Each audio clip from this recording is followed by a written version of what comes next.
Hello, everybody. Welcome to the Local Experts Podcast, San Gabriel Valley. I am your host. My name is Luis Cordova, and I'm so excited for everyone to hear and view this episode because we have an amazing local expert that you're going to get a lot of value from today. You're going to learn a lot of things. And quick little hint, this local expert recently helped me out, so I think you guys will get a lot of value for it. So welcome. Round of applause for our local expert here.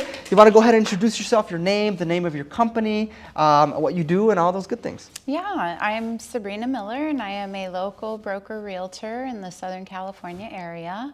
I currently am a broker's associate at Bridge Realty out of Covina, and I will be building and starting my own brokerage come January of this year. Sounds great. And how long have you been doing this for? I have been in this business for 28 years. 28 years. Yeah. You've seen a lot of changes, I'm assuming, in the industry. Oh, absolutely. I've been there for the ups and the downs because that's how this industry is. Yeah, I can imagine that's how it is. So, before we get into all the business and all the learning, I always like our viewers and our listeners to learn a little bit more about the professional, because a lot of times they hear us talk about our profession, but I think it's important for them to learn about our stories. So tell us a little bit about yourself. Where did you grow up? Primarily, I grew up in San Dimas, California. Nice. Yeah, the home of Bill and Ted's and Raging Waters, yeah, right? San Dimas high football rules, right? Is that what they say? Well, yeah, the smudge pot. They fight with Bonita every year. Yeah, so. it's a big deal here. Yeah, it's a big deal. So, and I also spent some time during my childhood years living in Queens, New York. Wow, so how was that growing up? A lot different. I would say that the two states, it's almost like you're in a different country. Yeah. So, my mom was from New York, my dad was from California, so they had my brother and I going back and forth frequently as children. And, it was a good change, but I think that's what I attribute a lot of my independence and kind of entrepreneurial spirit to. I could see that. And not only that, one of the questions I like to ask everybody, same thing, so they can hear your story, is how was your childhood grow up? Did you have a hard childhood? Did you have, a great family life? What were some of the hardships? What would you say? Well, childhood back then was a lot different than it is now. A lot of kids, there was a term called latchkey kids that would get themselves to school to and from every day because their parents were already working, so we were part of that process. It was a safer environment back then, nothing that the kids are doing now, but, and there were hard times. I grew up in a lower income family where, I was working at a young age just to, put food in the house. So, wow. What age would you say you started working? I was assisting people with cleaning houses and babysitting and all that from the time I was probably like 14 years old. And then I always had random different jobs, filing jobs, secretary, so by the time I turned 18, I was already headed into the housing industry, working for a top producer as a personal assistant / secretary. Wow, so that was actually going to be my segue, which is perfect, which is how did you get started? So to review, you started taking a lot of jobs to help the family, which helped build a lot of independence. I mean, I could see it, right? And being self-sufficient. So then you started in the profession, and how old were you when you started in the profession? Well, I would say 18 years old because I think my birthday was in August, and I was already in the starting as a secretary in October of that year. So you started as a secretary. Do you remember the name of the company you started with? Maple Ridge, and they were a mobile home manufactured home dealer. Okay. So that's how I started in the industry, and I started as a secretary for a top producing office manager who was making millions of dollars selling mobile homes, which nobody even could comprehend that as truth, but wow. It's a big, small industry, so. So how is it that you decided to take the leap from I'm an assistant, you were learning automatically, but what clicked in your mind as an entrepreneur being like, I think I can do this myself? Well, my boss at the time, I think she saw a lot of potential in me, and she was just telling me, you're going to go and get your license within the next year, and in 5 years, you're going to be managing stores too. Wow. And I couldn't believe it. I was like, really, you think so? But I think when you have someone in your life that is supportive like that and gives you a lot of positive energy, that things, you do start getting a feel for, wow, I can do that, and That's then awesome. it becomes a goal. So what I'm getting from this is having a great mentor. Yeah. Yeah, Right? absolutely. Goes a long way. Yeah, absolutely. That's awesome. So then you started, when you got into the industry more as a realtor and managing, how you said, different stores, you were working for somebody, right? Correct. So what made you take the daring feat of becoming an entrepreneur, working for yourself? 'Cause that's pretty much what our realtors are, pretty much entrepreneurs working for themselves. What made you take that feat when 95% of businesses fail within the first 5 years? Well, let's see. I did the mobile home manufacturing industry for 20 years, and I also managed stores, managed a division of stores. And when my boss, original mentor, retired, I was given her stores to take care of. And I did that for a while, but then that created a lot of burnout, because sometimes managing employees, when there's not a proper structure in place Yes. at the company itself, can burn out the people that are trying to, bring in positive results. So with that, I decided I needed to add real estate to my belt. So I actually got my real estate license probably about 8 years into my mobile manufactured home business. Wow. And I started dabbling in that industry. And then eventually I made the choice that it would be more lucrative and just more time efficient to kind of branch off on my own and use all the skills and tools of all those years, helping everyone else to kind of help my own business and build something. And what year would you say that was? Do you remember? When I went on my own, probably about 8 years ago or so. Wow. So Yeah. you're going on about almost a decade. Yeah. So I want to take this moment actually to share that Sabrina actually helped me sell my home and purchase another home. And I just want to say that it was incredible working with you. I'm not sure if viewers or listeners can pick up on it, but I speak very fast. I move very fast. Sometimes I'm a little impatient, and I like to work with people who can move at my pace, and Sabrina did that. So I just want to, before we keep going with our questions, it was awesome working with you. Thank you. For the next home, hopefully I'm going to keep working with you, and hopefully for anyone listening, this is a testimony that I had a great experience. We found our dream home thanks to Sabrina, and we moved into our dream home. Like, I'm not exaggerating. Like, my wife and I were like, we don't know if we're ever going to move out of here. So yeah, that's a testament to how awesome it was working with you, Sabrina. Thank you. Okay, awesome. So before we get into the other questions, I want you to share with everybody, before we get into sharing with everybody how it is to work with you, I like to ask everybody, what is maybe a crazy story you might have, a crazy client? Can you think of anything? Because in my industry, same thing. They see me, I'm a music guy, and they just see the professional side of it, but we deal sometimes with some crazy stuff that sometimes the general public doesn't imagine. So do you have anything like that you can share? Yeah, I would say probably the most challenging transactions would be of the hoarder type, because they tend to hold on to everything, and then when they leave everything behind. So that's always, a lot of sifting through. Yeah. I would say my craziest client, I'll call her Cece. I was her agent. Okay. I sold her home. And escrow closed, and she was well aware of our time frames way in advance. And then a couple days later, I get a call from the buyer's agent, and she says, we're really concerned as to when your seller's going to be vacating. I said, oh no, she's supposed to be vacated already. She says, no, my clients have moved in and they're all living in there together. And I said, what? So of course I call Cece. And she's telling me, no, we came to an agreement, and they're going to let me stay here while I continue to pack. I said, no, you need to vacate immediately. This is unheard of. This has never happened. I've been doing this a very long time. So needless to say, Cece stopped taking my calls and texts because I was emphatically begging her to move out. She eventually moved out, and bless the hearts of the buyers that went through that. And through the kindness of their heart, I guess, right? Oh my goodness. So in other words, Cece, quote unquote, she was selling the home, and instead of moving out on time to let the new buyers move in, she spoke to them and decided to stay. And they moved in. So we had buyers and sellers living together for the first time in my sales history. Have you ever? I've never, and I hope I never have to go through that So again. for any buyers and sellers, don't do that. Don't give Sabrina a headache That's the and worst do that. thing you could possibly do.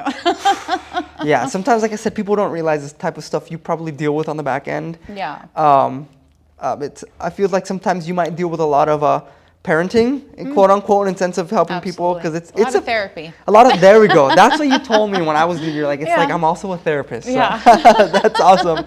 Okay, so now how does it look like to work with you? You know, because there might be people listening who might be thinking, maybe I should sell, maybe I should buy. So how does it look like to work with you? Let's start with the first one. How do people contact you? People contact me by texting or calling me on my cell phone at 714-421-1163. And we'll make sure we put that somewhere in the description so people don't have to memorize it. Yeah, and they also, I have Instagram page. Right now it's set up Bridge Realty or Bridge Realty by Sabrina. And then I also have Facebook page, which is also Bridge Realty by Sabrina. Okay, and we'll make sure we put all that in the descriptions of all this so you guys can find her. And then how does it look like working with you? How does the process start? Well, I've been told it's a very smooth process. I can attest to that, yes. Yeah, my clients are generally pretty happy. I'm the type of person that wakes up at 5 a.m. and starts taking phone calls, and I stop maybe about 10 p.m. So I'm always available, and I think that's huge. As far as working with other agents, I've been told that I'm really easy to work with whenever they have a request or a concern. I'm really quick on the response. I think that's important when maintaining a solid business. Yeah, and then real estate is such a big industry. There's so many services. What services do you offer for anyone who's maybe looking? Well, I list homes, I sell homes. I also invest in purchasing homes as is. I have an investment group that also, participates. We'll do flips. Those are more project deals. We'll assist people with all different aspects of housing needs. We can help people find leases. We can also manage properties, pretty much anything that anyone has any housing needs for. That's good to know. And then I always like to ask, because I feel like a lot of time consumers in any service that we go into or products that we want to buy, I feel like most of the time we don't do enough research because we're excited for something new, right? Yeah. So what do you think is the biggest mistake people make when looking to hire someone in your industry or looking to get help with a certain service that you might offer? What's the biggest mistake they make? Well, I think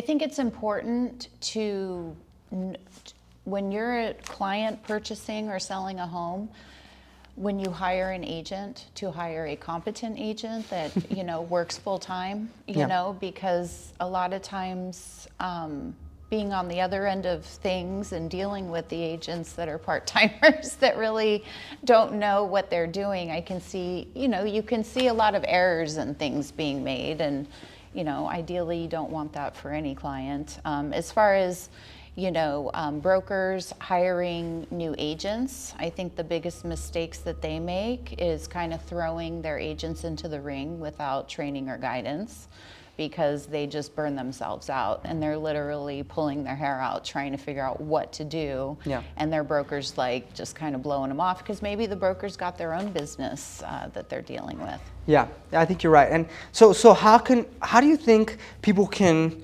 find that information? Do you think online reviews? Is there a place where people can go to see anything like that, to get more information on a realtor?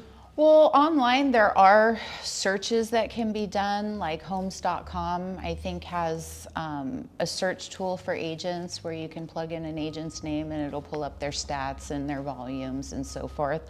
I had a client that reached out this week that wanted to refer me to his daughter, and I said, well, how'd you hear about me? And he goes, well, that's a long story. And I said, okay, well, I'm here for it. Yeah. And he says, well, I went online and I searched all the homes that have sold in the area, and then I cross-searched all the agents that had sold them, and you had the highest volumes. And Nice. I just figured you know exactly what you're doing if you have these volumes. I said, oh, okay, well, I appreciate that feedback, That's good. And it felt good, because you're like, okay, I am more of a volume. Yeah, what was the name of the website that they could look? Homes.com is one of them. Homes.com, and you can cross-search all that. Yeah. That's good. Now, I have another question for you that I just thought of right now. One of the biggest question that you hear, it's a two-parter. The first one is it a good time to buy? Because everyone always probably asks you that, and let's clear up the air here. And then the second one's going to be, is it a good time to sell? Okay. So what are your opinions on those two? Well, my opinion is that we're kind of in a transitional market, and we're kind of, I would say it's grown a little stale. And I think that's because of interest rates being so high for so long and being in an election year. People think that depending on who's the president, things are going to drastically change. But, so we kind of wait these times out. It was a seller's market where, the homes were selling in a day. There was multiple offers. However, we've shifted out of that. Now we're seeing homes kind of stay on the market, maybe 36 to 72 days with, offers kind of coming in and maybe not as high as asking price, more negotiations going on. Buyers, I think, have held out for so long that it has slowed things down and brought prices down slightly. So, I mean, with the logic and the data that's out there, it would seem that it's more of a buyer's market right now than it is a seller's market. However, we still have historically high prices on homes. So the sellers aren't going to lose out at this point, cashing in on their equity by selling their homes and maybe transitioning into something else.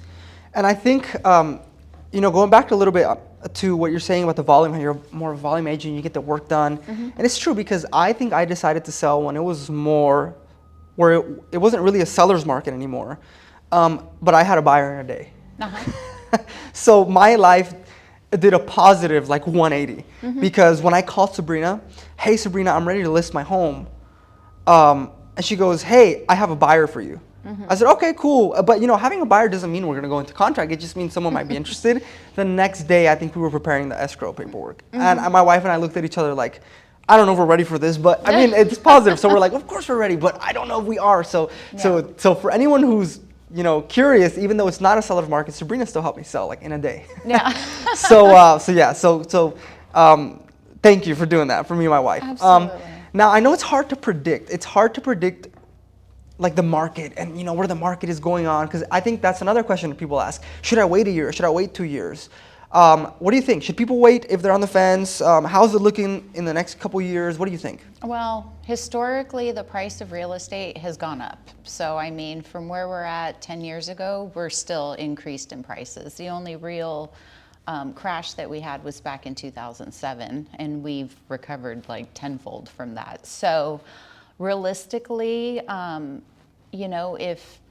if people are looking to refi right now, maybe wait until, the beginning of next year, because we might have a couple of rate reductions. However, we just had a rate reduction and then rates went up slightly. So, it's none of that means too much. So if you find a property that you like and it is within your reach, I say go for it, because you can always refinance your home once the rates do decrease, and then you've locked in a price. Yeah. If historically the values of homes have always increased, then this time 10 years from now, the homes that we see now are going to be worth a lot more. Yeah. Unless we have some unforeseen market crash, which is hard to really there's no way to gauge it. Yeah. I mean, the economists, they'll come out and they'll talk about things. Some of them say, okay, we're headed for a crash, which for we've 2 heard years already. Since 2020, I think I've heard. Well, they did say, I mean, it is in the history books that we went through a recession in 2022, but it wasn't mentioned anywhere. Apparently it happened. So. I didn't even know. I know, nobody knows, because,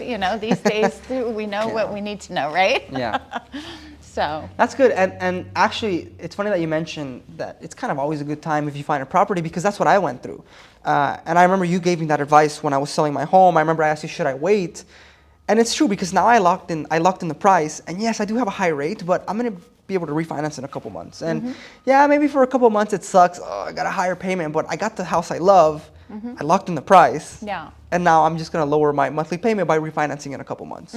So that's great. That's great advice. That's what I'm doing. I took her advice. So I'm living proof of all that. Yeah. So, the last question I would have for anyone who's maybe interested in selling or buying their home which is something that I kind of struggled with, which was listing price if you're selling. So this is for other sellers out there who want to sell their home and maybe want to get Sabrina's advice on this. How do you know what a good price for your house is? Because I think a lot of us, people who don't know about the real estate world, we go on Zillow maybe and look at the homes. So how can you decide a price? Well, Zillow is probably the least reliable, and all of us agents are on the back end are always like, when people are like, "Our Zillow value," because it's hardly ever accurate. You know, the way that we come to value when people call us and ask us, you know, what's our home worth? We have a bunch of different resources on the back end through our MLS. Also, we get comparable sales through Department of Housing. Okay. So we're able to see everything that's sold within that area within, you know, the last year. Depending on where we're at in the market, if there's a lot of activity, we can research 90 days. But in a slower market, you know, we're probably looking at about a year's worth of sales. And by examining the data of the homes that have sold in comparison to the home that we're looking at, you'll compare your square footage, the size of the home, the age of the home, the condition of the home is huge, and the location, of course. And that'll give you the closest value that you can get to what market value would be. That's how we advise our clients, you know, as far as like what price to go with. I think when you're in the industry for a long time, it becomes easier. You know, you're able to examine the data and know right away, okay, this is where we're at on this home. Myself, when I've gone to appraisal, the appraisals are generally pretty in line unless our markets are kind of in a transitionary moment. And those are scary though, appraisals for buyers and sellers. Yeah, because it's like we could have everything set up, the home sells 90 days later, and because the market shifted in those 90 days, now we're kind of your value's upside different. down. Yeah, and then you have to kind of like make adjustments or decide, hey, we're gonna hold off and do this later, or, you know, so it just really depends. But yeah, we try to come up with the best value based off of the most current. And I think people don't realize that, and that's something that I learned with working from you, that if we list, let's say someone was to agree to my home price of 100,000. I'm just using really low numbers. But let's say the house is only appraised at 60. Right. That can mess up because I didn't do my homework with my agent to list my price at what it should be. That can mess up all my sales because if people don't have the cash, right, to give more. Because then you'll end up like if the house was worth 60 and you've only been pulling in people that'll pay up to 100, but maybe you had 40% more people that would have paid 60. You just slowed down the sale of your home by, but you know, there's always a cash buyer now. Well, that's at that range, but there's no house for that price. That range, especially in this area. So would you say right now we're in a slow market or in a fast market? I don't think we're in a slow market, but the market has slowed down. Okay. So compared to, you know, homes were taking a day or two to sell, your home in particular, I mean, we had a buyer already on board.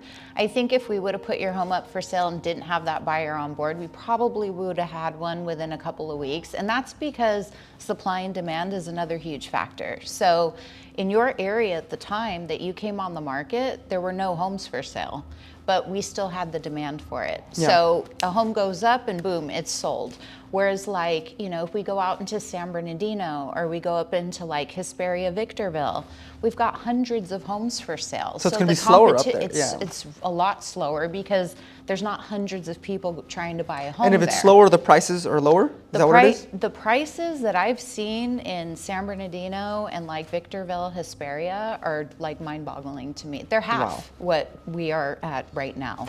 Homes that I sold in Victorville 2 years ago at the peak for 600 are probably selling around 500. So they've actually lost some value up there. They've lost some equity, And it's just because so many homes have come on the market. People caught on, they thought they were smart. Yeah, and well, now there's too many.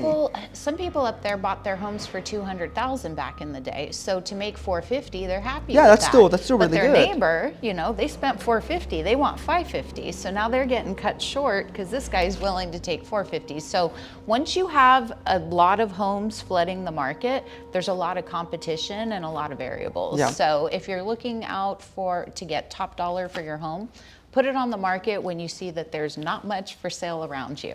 That's that good. Would be the That's best actually advice. very good Yes. advice. Before we move on to some rapid fire questions, Okay. because I have some rapid fire business tips, but the last question I will ask you here, well, actually, not the last question. The last comment I want to make is you said something about, if when we sold my house, you had a buyer. If we wouldn't have had a buyer, it would have been a couple weeks.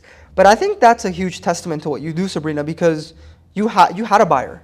How many agents would have had a buyer? But you're working with people, you're networking, you're talking to buyers, you're talking to people, which makes me, the seller's life, easier because you have a list of people who might be interested in buying. Yeah. I feel comfortable saying that most agents don't, right? Would I be correct to say that most agents probably don't have a list of people who are looking to buy? Well, I have people that are looking to buy, but the other huge part is networking with other agents. Just because they don't work at your company doesn't mean that there's no value. So there are a lot of agents in the foothill areas that I've worked with over the years that specifically look for listings that I have that pop up. So that's huge. There are a lot of agents that shy away from working with other agents. And I think that's when you're cutting your sellers short, because the more exposure, the more networking, the more people that have eyes on your home, the quicker it's going to sell. That's great. Well, Yeah. everyone listening to this section of how to work with Sabrina and all her tips, I think you guys see how valuable all this information was. If you guys want to contact Sabrina, we're going to put it in the descriptions. You can rewind the video and find her number, but we will put it in the description for everyone. So we're going to go ahead and move on to another section, which is to everyone listening who maybe has kids who are aspiring entrepreneurs or aspiring real estate, who want to be real estate agents, or for anyone who's listening who wants to get into this career path. We're going to do some rapid fire questions, some tips and tricks from Sabrina Miller on the industry, how to get into the industry, how to be successful in the industry. So let's go ahead and get started. So when is the best season would you say there's the best season to start in your industry? No. There's not a best. Okay, I would say that the summer season is when you get most of your families moving around because the kids are out of school. But other than that, I mean, since all the stuff that's happened in our housing industry the last few years, we're not on a typical cycle right now. Okay. So anything goes. And whenever, anytime they want to jump into this industry, they can. Yes. Okay, that's cool. Okay, the next one is the startup cost. So what would you say is the startup cost to get into, to become a realtor? Startup cost mainly involves your time and your effort. So to start your business, I mean, you can work with a broker that will help you with your cards and your signs and, your basic marketing materials. But the stuff that's of value is gonna be your time and getting out there and creating a network. Okay, so for everyone looking into this industry, what's the work-life balance like? Is it very stressful? Is it up to you? Is it not up to you? How does that look like? I love it. I love the work-life balance in this industry. I create my own schedule. People think that, we get to work whenever we want, and we always kind of joke like, yeah, pick whichever 80 hours a week you want, because when you're waking up at 5 and, going to bed at 10 and you've got your phones on and you're available for everyone, you're typically working 7 days a week. When you go on vacation, you're still working from vacation, and the people in your life, your family, your friends, they need to understand that. Otherwise, it can be really kind of hard and difficult to function. As far as, is it stressful? I think, doing it 28 years, it's a lifestyle for me. So to me, when I wake up every day and start working, I don't feel like I'm working. I just feel like this is my life and this is the process and this is my schedule for the day. So it can be a very easy, streamlined process. You just have to be able to structure, your life for success. You can't be stepping away and not answering your phones and then wondering why you're not selling any homes. Yeah. Well, I think it's important to have a mentor to guide you with those things. And you mentioned at the beginning, you're going to have your brokerage starting in January 2025. We're going to talk about that in a little bit. So I think, hey, if you guys are looking for a mentor, there's no one better, right? So, all right. So the next question, this is more businessy. How important is it to have your books and accounting in order? It is super important. I always say, if you're not an accountant and you don't know how to do that kind of stuff and you're just starting out and you're not in a position to hire all these professionals, create some spreadsheets. keep everything down, what your expenses are, what your income is, any referrals, stuff like that, because 15 to 20 transactions down the road, you're going to do your taxes and you don't remember what happened on that first transaction. So I've always used spreadsheets. Yeah, staying on top of it every week. Yeah, well, every transaction. So Yeah. whenever you do like in my industry, it's per transaction. So every time you close out a transaction, your file has to be complete and your book should be balanced on where you're at, as far as expenses and profits on that file. Got it. And then what do you recommend for tax planning in this industry? Tax planning for me means getting a good tax person that knows exactly your industry. So there's tons and tons of tax people, and they all tend to have different specialties as far as which industries, they're good for, which industries they understand. So for myself, being in the housing industry, my tax lady is amazing. She knows everything about my industry. She knows all of the write-offs I can use. She knows what's going to be okay, what's not going to be okay.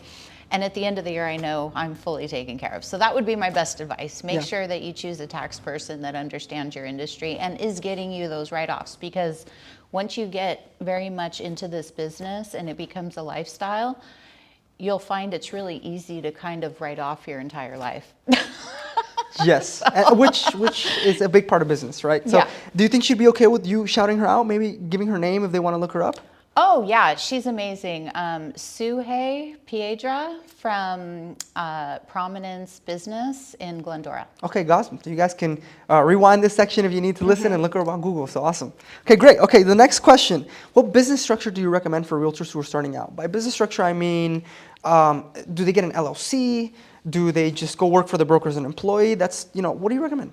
Yeah, when they're just starting out as a salesperson, they're just going to even though they're independent contractor, they're employed under the broker. Okay. So the broker's going to handle all the big stuff. As far as business, creating your own business structure, it would be advisable to create a written outline. Yeah. And then that way you know what you're doing. So when you're getting all confused, running all over, and you're like, what's happening? You can go back to your outline. Yeah, and kind of see why you're doing what you're doing. Because I think in business it's easy to get lost. It is, because you just start, spinning your wheels. You're over here. Okay, there's a lead there. Da da da. Okay, I just worked this whole weekend. I have nothing. What happened? Yeah, my mentor Marty Fort, he's writing a book. Okay. I don't know the name of the book, but if you look at Marty Fort and his website, you can find it.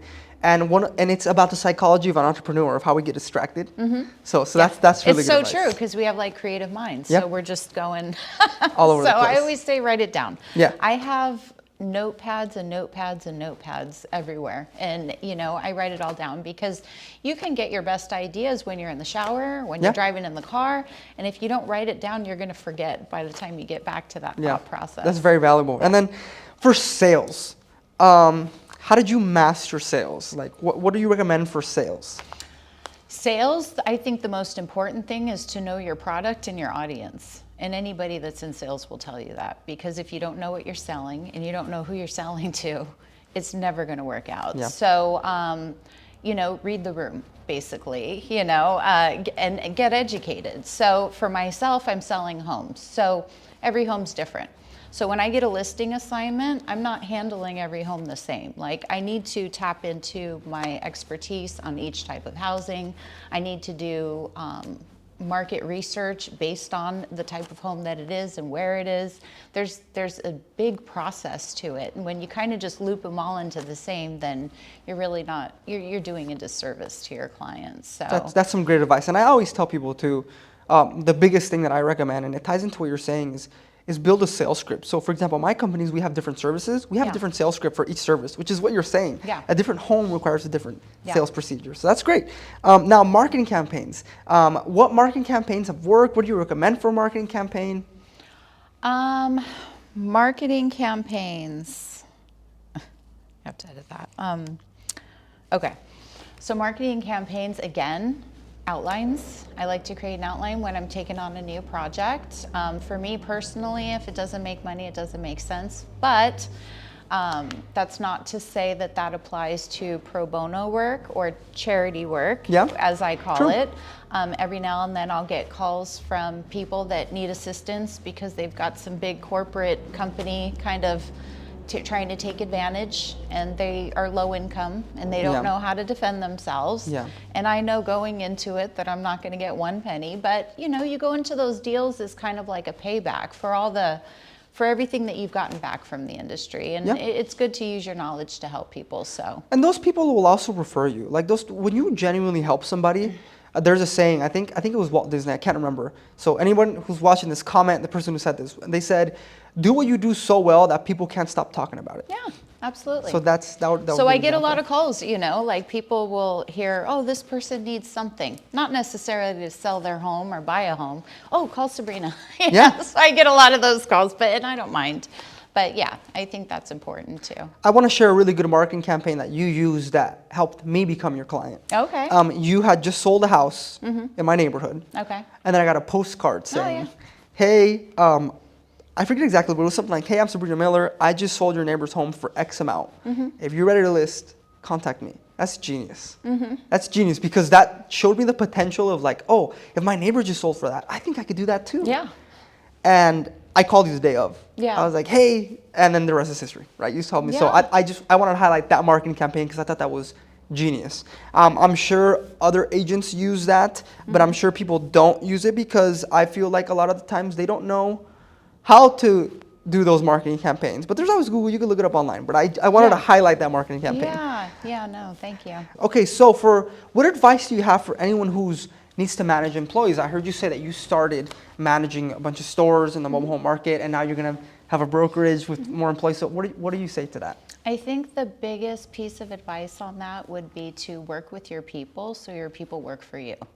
And that is huge because a lot of managers or supervisors have kind of a cookie cutter way of dealing with things, and they don't acknowledge that their employees and their people are all different individuals and they all require different type of treatment, or response. So know your people, know your employees, and know your team, and know what they need as individuals so that you can fill in for that, or help them out where they need it.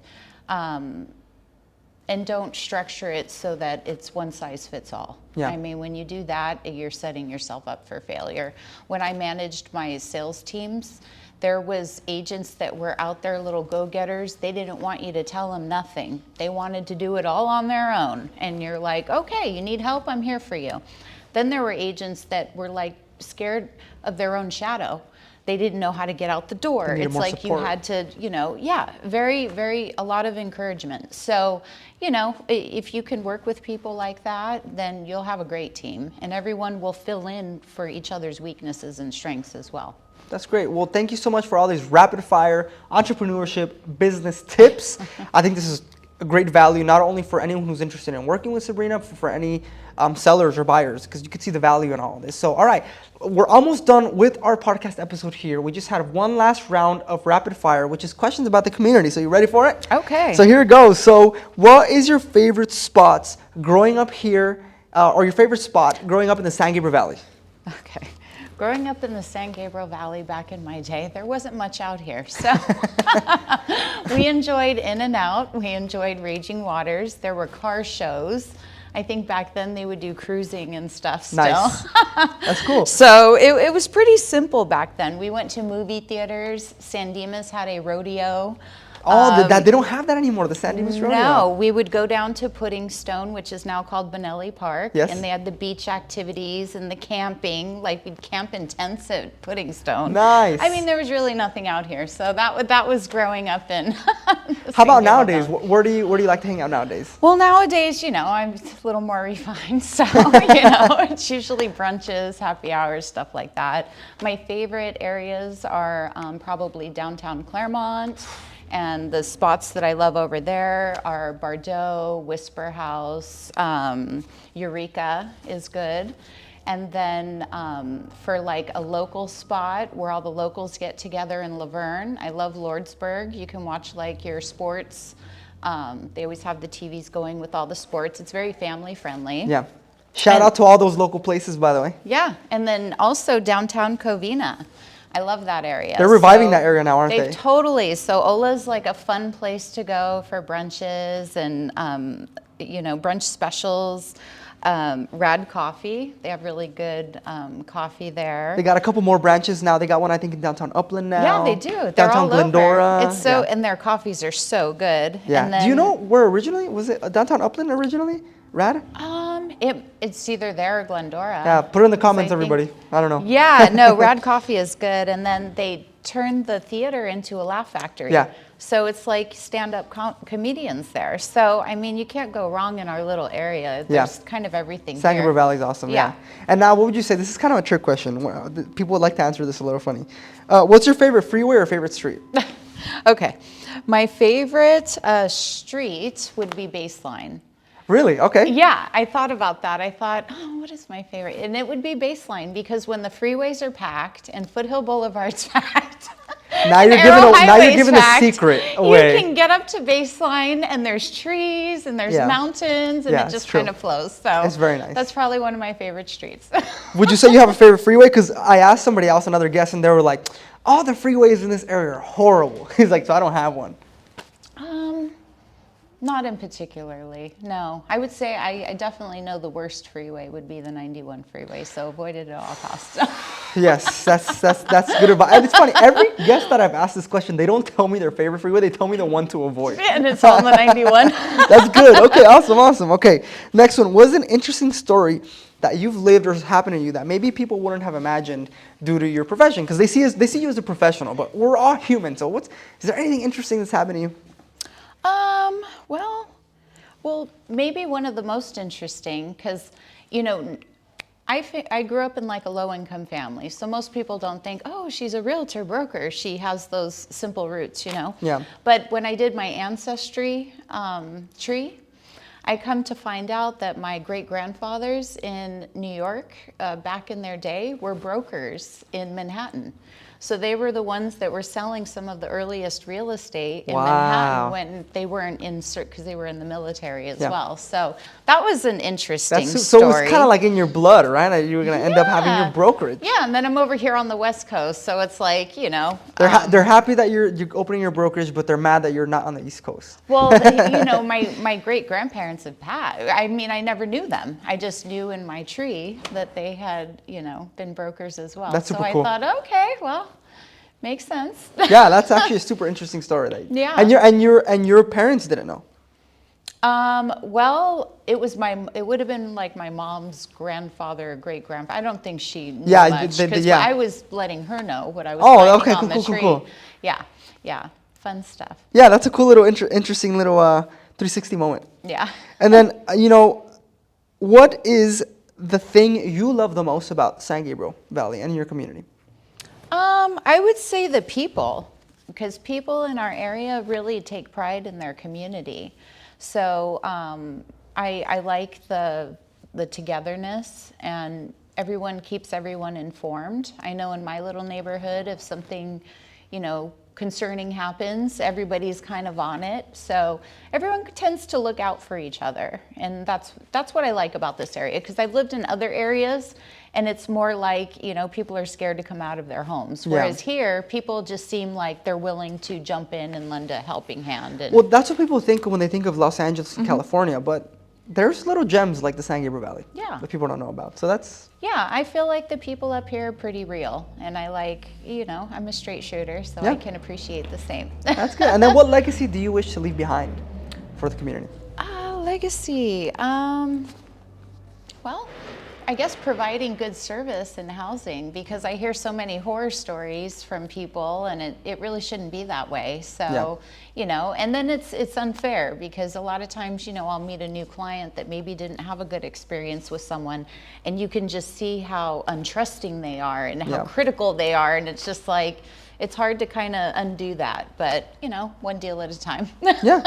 And then to finish off, 2 last questions. One, why should people choose to work with Sabrina Miller? If they're in the San Gabriel Valley, in the Inland Empire, in Los Angeles, in Orange County, why should people choose to work to have your company sell their home or help them buy a home? And why should they choose you?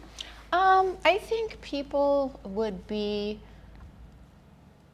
well versed in choosing my services based off of the knowledge that I have in this industry, how long I've been doing it, the resources that I have resources for everything, and the track record that I have. I've been doing this for 28 years, and I am not the agent that has to go sit at the office and wait for the phone to ring. I mean, my phone literally rings all day long. I was going to say, it probably rings, yeah. When you're a good, when you're a good person, a good agent, you're providing a good service, the word gets around. So I guess I would ask, why not work with me? Lastly, to finish off, how can people find your information? I know we said it earlier in the episode, but as a refresher, how can they find you online and start working with you? I have a page on Instagram. I also have a page on Facebook. Instagram is at Bridge Realty by Sabrina. Facebook is Bridge Realty by Sabrina. They can call or text me on my cell phone anytime, 714-421-1163. And we'll put all that, like I said, in the descriptions for everyone. And then to finish off, are you currently hiring? I will be looking to add salespeople to my brokerage come January. No training or prior experience needed. I'm willing to train and assist with licensing and the process. But also experienced agents are welcome as well. Yeah, so you guys heard it here. So Sabrina, I really want to thank you for coming on this episode of the Local Experts Podcast, San Gabriel Valley. I really appreciate everyone who's listening. Hopefully everyone got some amazing value from this episode. If anyone's on the fence about finding a realtor, you have your person here. Contact Sabrina. And then if anyone wants to become a realtor, you've heard all the amazing tips and tricks. She has her brokerage. She can help you with everything. Hope you guys got some value. Thank you so much for listening. This episode was sponsored by Glendora Music and Art School and Upland Music Academy. For all your music lessons needs, make sure you guys look them up on Google, contact them. They have an amazing deal going on right now for free registration, which is $100 off. It's typically $100 to register. It's free right now. So thank you for our sponsors, Upland Music Academy and Glendora Music and Art School. Sabrina, thank you for being on our show. I really appreciate you taking the time. Thank you for having me. All right. Thank you, everybody. We'll see you guys next time.